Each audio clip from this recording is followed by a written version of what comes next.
In this video, we'll look at evaluating a logarithmic expression when we're applying the log to a fraction, and also when we have a fractional base. So let's begin with the first example. We have log base 3 of 1 over 27. So I'm going to follow the same procedure we would have done for previous logarithmic expressions and set this equal to x. And I'm going to rewrite this as an exponential. I'm going to say 3 to the x equals 1 over 27. So if I compare 3 and 27, I could write 27 as a base of 3, or power of 3. I'd say 3 to the x equals 1 over 3 cubed.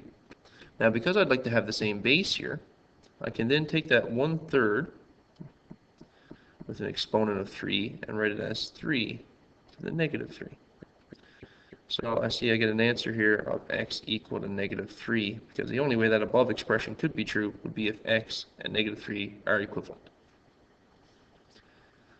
Looking at the second example, I've got log base quarter, or 1/4, of 64. I'm going to take the same procedure and apply it to this, say equal to x. And now I'm going to say 1/4, which I'll put in brackets, to the exponent x equals 64. So I can do one of two things.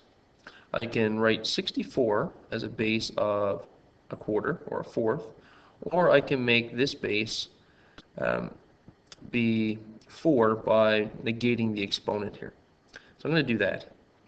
I'm going to say 4 to the negative x is equal to 64. So remember, we can reciprocate the base of a power if we negate the exponent. So now 64 as a power of 4 would be 4 to the 3. So that's going to give me that negative x equals 3. Dividing both sides by a negative, and I get that x equals a negative 3.